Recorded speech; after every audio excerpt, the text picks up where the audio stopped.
किसके पापा की दिवाली। एक बहुत बड़ा टैक्स का बोझ आने वाला है और कोई इस पर बात नहीं कर रहा।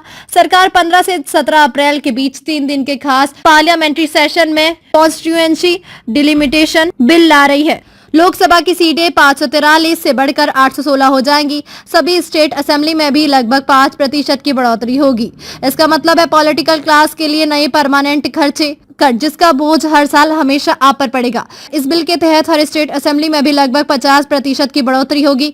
अभी इंडिया में कुल 4123 एमएलए हैं। इसमें 50% की बढ़ोतरी का मतलब है लगभग 2000 से ज्यादा नए एमएलए। इसके अलावा 273 नए लोकसभा एमपी। इसके अलावा राज्यसभा में बढ़ोतरी, नए स्टाफ, ऑफिस, सिक्योरिटी, बंगले और अगले 30-40 सालों तक पेंशन मिलेगी। कोई खबर क्यों नहीं है? इस बिल का विरोध करने से किसी भी पॉलिटिकल पार्टी को कोई फाइनेंशियल फायदा नहीं है। नुकसान सिर्फ हमें टैक्स पेयर्स को है। एक एमपी पर सरकारी खर्च 4.29 करोड़ हर साल। नई लोकसभा एमपी 243। सिर्फ नए एमपी पर सालाना खर्च 1171 करोड़। 5 सालों में लगभग 5885 करोड़। 816 एमपी वाले लोकसभा का कुल सालाना खर्चा लगभग 3500 करोड़ रुपए। प्लस राज्य विधानसभा का विस्तार 4000 प्लस नए एमएलए लगभग 5000 से 8000 करोड़ हर साल। नई संसद का इंफ्रास्ट्रक्चर, स्टाफ, सिक्योरिटी वगैरह। 5 साल में टैक्स पेयर्स पर कुल अनुमानित बोझ 40,000 से 50,000 करोड़ रुपए।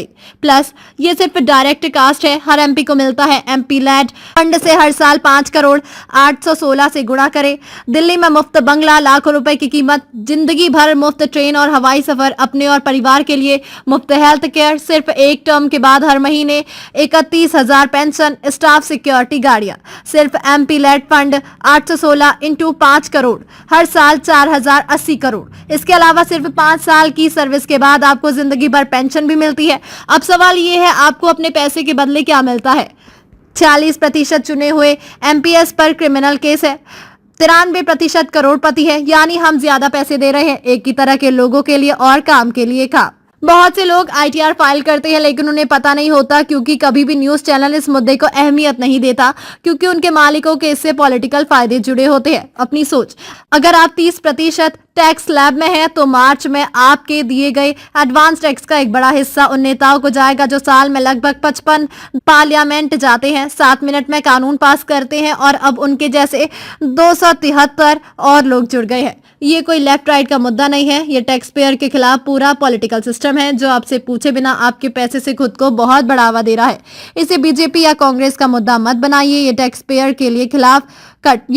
के खिलाफ पूरी पॉलिटिकल क्लास है। आखिरी सोच, आपने मार्च में एडवांस टैक्स दिया, आप जुलाई में आईटीआर फाइल करेंगे, आप हर महीने टीडीएस देते हैं, उस पैसे का एक हिस्सा अब सड़कों, अस्पतालों या आईआईटीज पर नहीं जाएगा, बल्कि लगभग 2300 प्लस नए नेताओं की सैलरी, बंगले, free travel, MP LAD fund, pension, staff और सिक्योरिटी पर जाएगा, जो साल में सिर्फ 20 से 55 दिन काम करेंगे। उन्होंने आपसे नहीं पूछा और पूछने की कोई जरूरत भी नहीं है, और उनके विरोधी भी उन्हें नहीं रोकेंगे।